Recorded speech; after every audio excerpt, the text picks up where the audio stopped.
Alright, I guess I better turn this on. Here's where my camera's setting. I'm right out here in the muck. But I just want to kind of show you out here. I can see the 3 islands plus land further beyond. So I want to make sure I make a video of that. But look at these chemtrails too that are in the sky. And they're everywhere. Going down this way. Hit the sun. Look at the sundog. Wow. Big time sundog. But that's why they're getting created in this the chemtrails. I'll try to zoom in on them when I get a chance. I want to get some of this really good footage here today. I mean, you can even see the islands with my cell.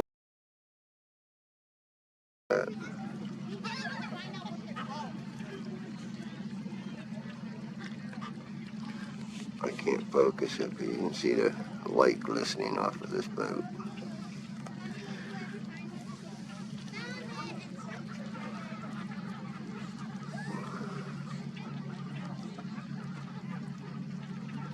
Where's the Bayport rack?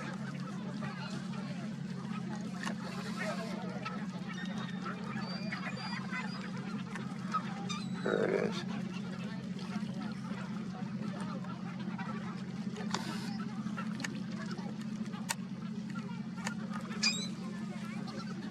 Alright, we're going to sit on that Bayport rack because this is where I was talking about. Eye level is just above that rack.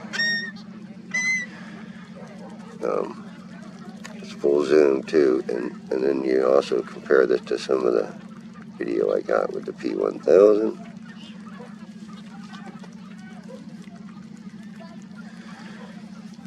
That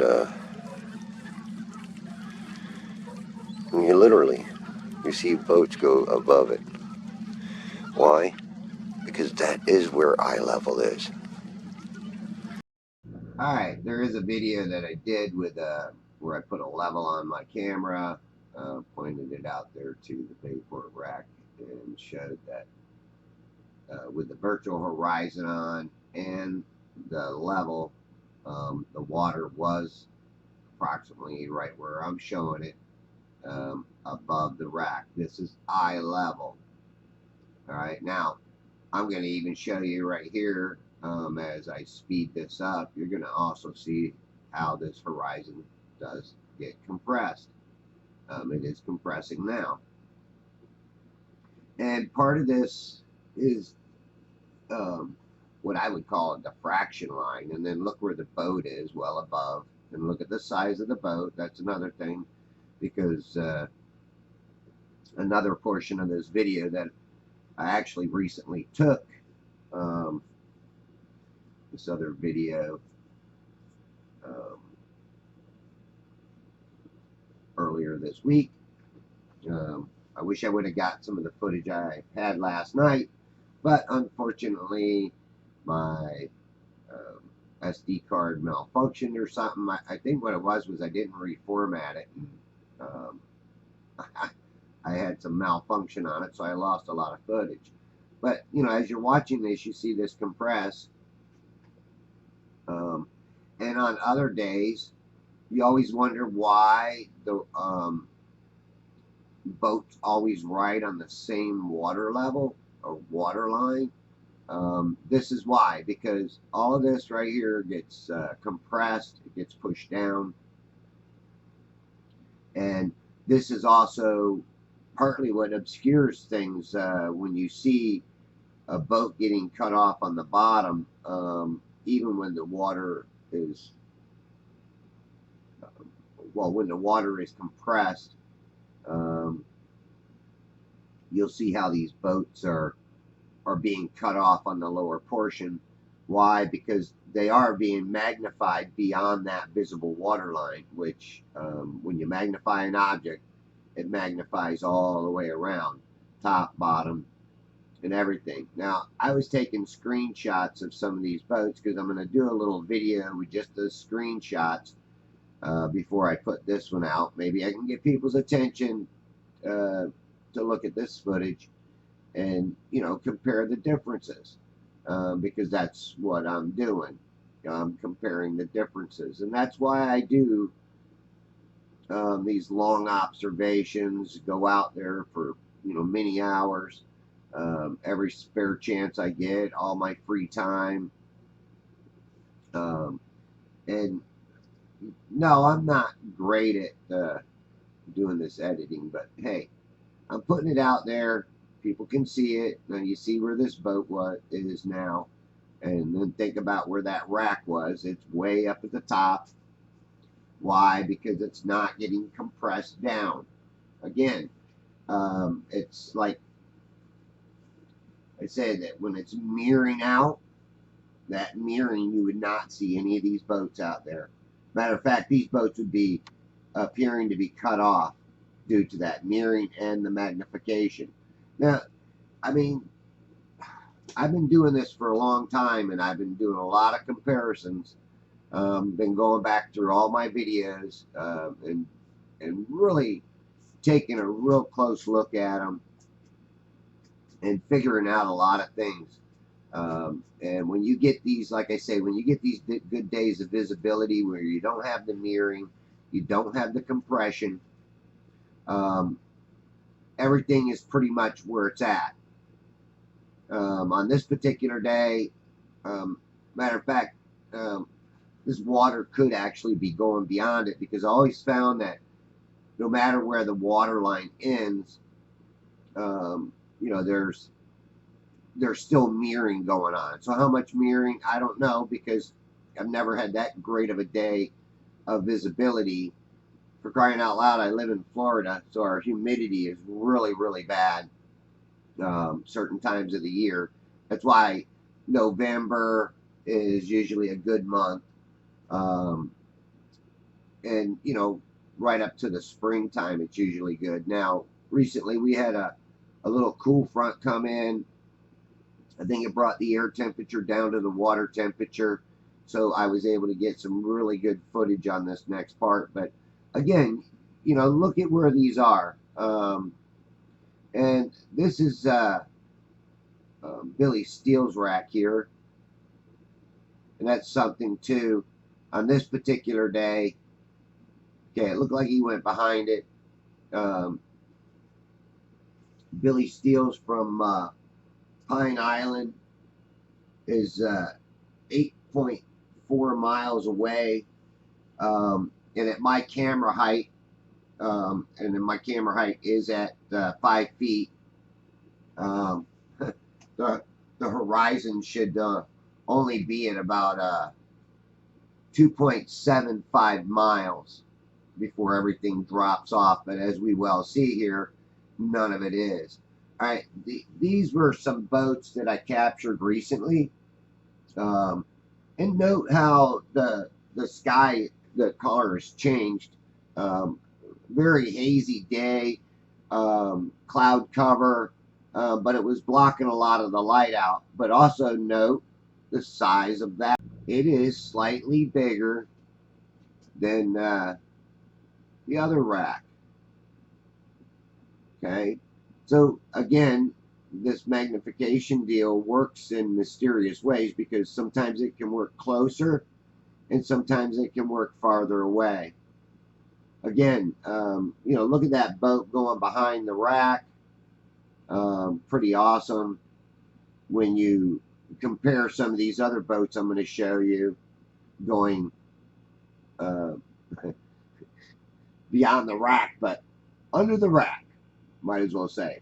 Now, here's where we got something too. That's the North Bayport rack at 7.25 miles. There's another boat coming here that's even smaller yet. But at 7.25 miles at a 5-foot height, there should be like 13 feet missing. Now, that rack is only 14 to 16 feet tall. By my navigation maps, that's what it says about the height of this bird rack, which again, this is the North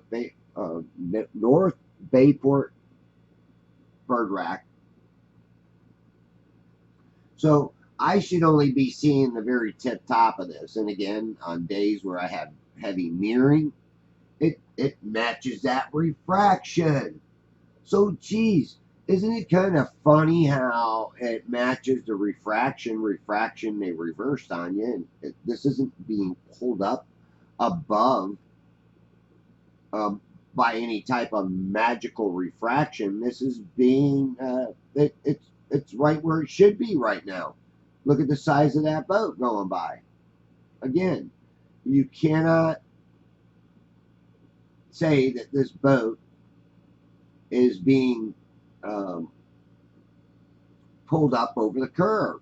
I mean, for crying out loud, look, you could see the whole boat in the water. It's just this particular day, everything, like I said, I got great visibility. Everything just keeps getting smaller and smaller and smaller until it is no longer resolvable. Now, I just put out a video with this footage in it. Hardly got any views. I know I made it long. I like making my videos long. Matter of fact, I think I'm going to start just making long videos, and people that want to learn from them can learn from them. There are people that will appreciate them, and then there's people that won't. I mean, look at this boat. If when this gets converted, if it comes out good, you'll even see the little riggers, the side riggers. This is a shrimp boat.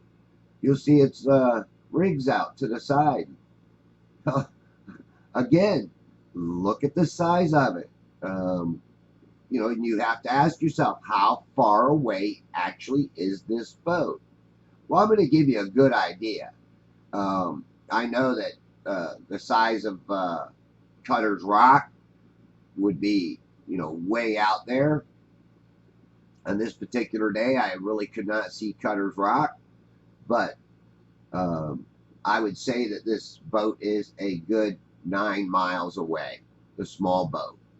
A good 9 miles, if not more. It could be 10 miles.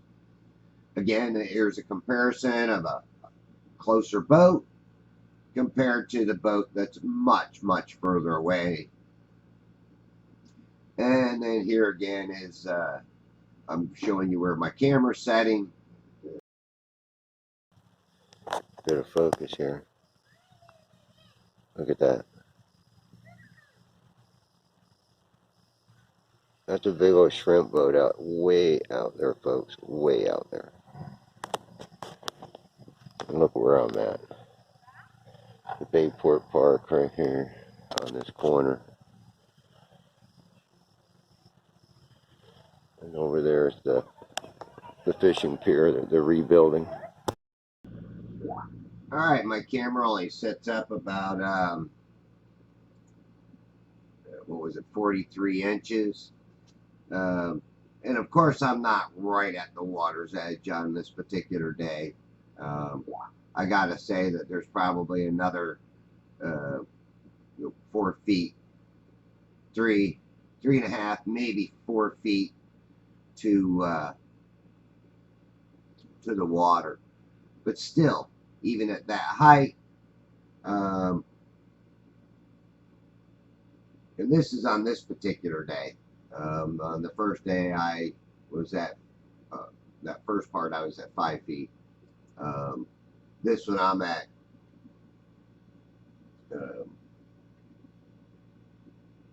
let's say 7.5, and that would give me a drop at well, let's say the North Bayport rack would be 30 feet. That would be the drop. Now it says refracted hidden is 7.5 feet, but the refracted drop is 30.04 feet. So, nah, I mean, and the refracted horizon should be at 3.62 feet. check this. I mean, come on, people, check this boat out. And again, this boat should be way up toward the top. Just like in the first part of the video, this whole background is actually not only mirrored, but it's actually magnified. That's why everything looks really close. These clouds that are back there are hundreds probably of miles away. Now I got a little bit of natural audio coming up. I'm going to let it run, and I wish I wouldn't keep getting these notices because this beep beep beep is driving me nuts. I should have turned it off. And even that sign only sticks up about 10 feet, if that. And you know, you watch this boat go by, and it's behind that sign, big time. All right, I'm gonna let some natural audio play.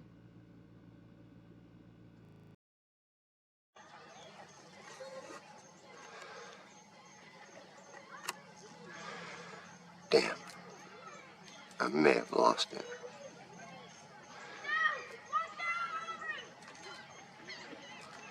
Oh, there it is, to the right of the rack. It's going behind this other sign. Look at that. Wow. All right.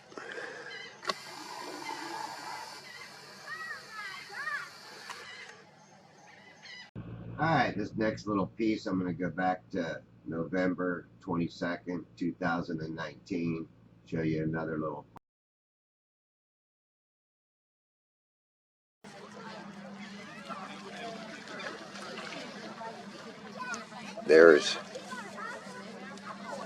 There's Cutters. There's Cutters Rock, right there. All right, with a camera height of only 5 feet, um, the refracted drop should be 71.995 feet. The refracted hidden should be 39.02. But as you well see, there was even a boat out there that's going to go beyond.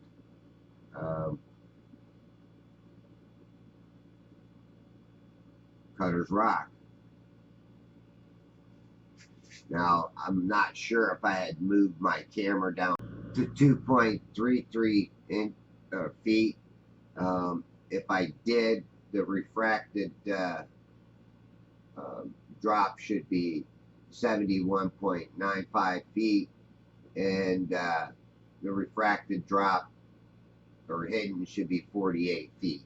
Again, you don't see that here at all. Thanks for watching, folks.